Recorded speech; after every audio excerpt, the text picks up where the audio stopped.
Quando a gente pensa em inclusão, tem uma coisa que você fala muito, que é não adianta contratar se a empresa não está preparada para receber aquela pessoa. Quando uma empresa chega para você falando, ó, temos tal vaga, precisamos contratar um perfil tal, não sei, você faz esse olhar, tipo, a empresa está preparada para aquela pessoa, a empresa tem uma cultura que vai acolher, o líder está preparado para lidar com aquela pessoa. Sim, a gente entende ali a cultura da empresa, quais desafios eles têm com o tema, porque às vezes nunca contratou uma pessoa com deficiência, ou às vezes já e não deu certo, por que que não deu certo?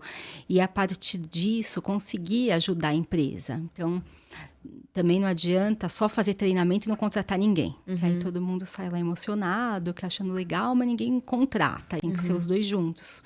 Então, é importante ali, quando a gente pega a vaga, é entender ali se tem acessibilidade, se não tem, se dá para dar um apoio para a pessoa, porque muitas vezes são apoios muito simples que a pessoa precisa. E aí a gente tem que orientar a empresa antes, porque senão não vai dar certo. A pessoa não vai se sentir acolhida ali. E não vai ficar. Se ela não for ter o apoio ali, se ela precisa de algum apoio, não vai ter, ela não vai dar certo a contratação. Então, precisa ter todo esse preparo ali. Se a empresa, às vezes, não consegue fazer os treinamentos, o programa de acompanhamento, minimamente a gente precisa entender essa cultura ali e fazer as orientações para essa contratação dar certo. As empresas têm essa preocupação? Tem,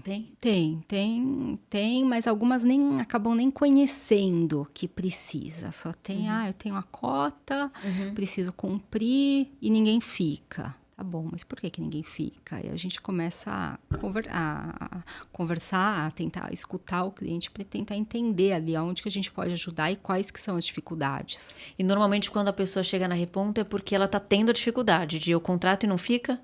E eu preciso que a Flávia me ajude a contratar alguém que vai ficar.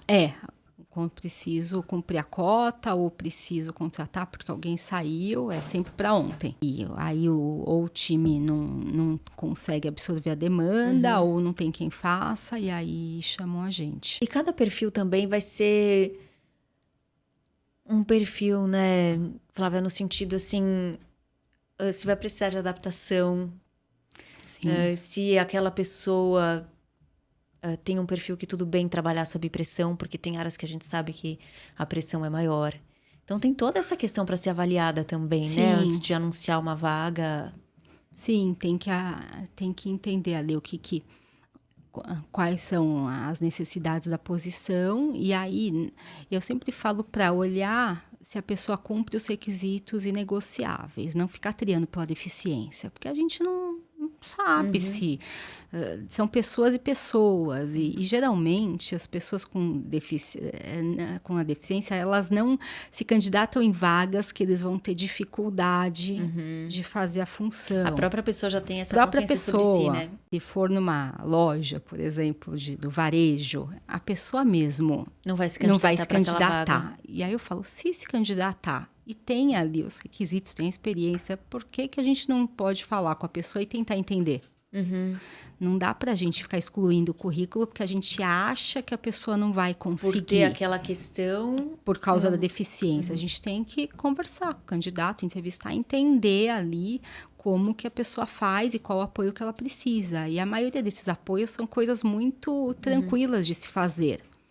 É usar a lupa do Windows que já tem, para uma baixa visão. Às vezes, a pessoa, às vezes, com deficiência auditiva, ali, comunicação por chat, são adaptações que muitas vezes são, até a convenção da ONU de 2006, que chama adaptações razoáveis, que são razoáveis ali, que naquela função, uma flexibilidade para a pessoa ir lá fazer o tratamento uma vez por mês, são algumas flexibilidades ali que a empresa consegue fazer sem gastar muito. E você sente que líderes ou outros profissionais têm alguma resistência em receber essa pessoa e às vezes acaba que a inclusão pode ser um dificultador para que esse profissional permaneça? Sim, Porque é muito associado a deficiência ainda aqui no Brasil ao assistencialismo. Ela só vai trabalhar porque ela tem deficiência, coitada da pessoa. E aí você vai para minha equipe, então essa pessoa ela não vai dar resultado.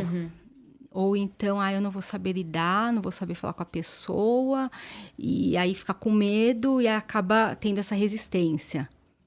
E aí o nosso papel é orientar e ajudar. Eu brinco que o dia que eu não tiver paciência com essa resistência, eu não tenho que arrumar outro trabalho, porque o trabalho é esse, é ajudar. E inclusão é processo, não é algo do dia para a noite que funciona numa empresa, vai funcionar na outra.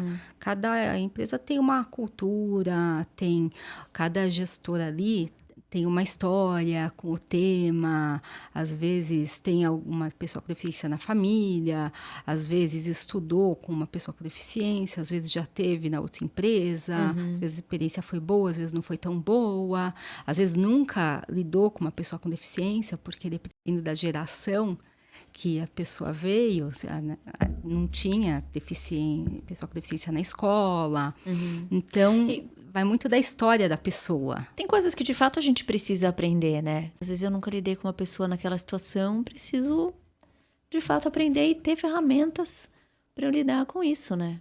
Sim, e tem que ter, e tem que ter uma orientação também de como lidar. É super importante, não dá para você colocar a pessoa ali simplesmente e não orientar também, porque eu falo que a pessoa, que é o gestor, também tem suas vulnerabilidades, então a gente tem sim esse papel de orientar. E você teve algum caso assim que a empresa tinha uma super resistência, estava difícil incluir esse tipo de candidato e vocês conseguiram quebrar e virou um sucesso? Sim, a gente tem, é isso que é o que me deixa feliz todos os dias, esses cases, porque tem empresas, principalmente de segmentos que são historicamente masculinos, por exemplo, engenharia, que são muito mais masculinos, que tem uma resistência maior, acaba Eles são sendo muito mais técnicos. E aí a gente vai construindo esse caminho da inclusão. E aí a gente vai ensinando aqui, trabalho de anos ali, de formiguinha mesmo, de ir mostrando, olha, se vocês forem pegar as vagas mais técnicas, que vocês não conseguem fechar nem com pessoas sem deficiência, com deficiência vai ser mais difícil, é um filtro a mais. E aí eles começam a entender que, não, a importância ali, tá bom, tem as vagas técnicas, mas dá para olhar para outras posições e dá para olhar para o potencial das pessoas. Então, tem sido contratações muito, falo que são bonitas de ver, porque são pessoas que a gente encontrou potencial, o líder viu potencial na pessoa e fez os ajustes necessários para que a pessoa fosse incluída e ter boas notícias que as pessoas estão bem lá. E entregar resultado e também, entregando, né? A pessoa com certeza vai se sentir bem de estar desempenhando um bom trabalho. Sim, ali na área. E todo mundo ali satisfeito. Você acredita que para uma empresa olhar para esses profissionais, independente de ter obrigatoriedade ou não, e também para minorias, pode ser uma boa fonte de talentos?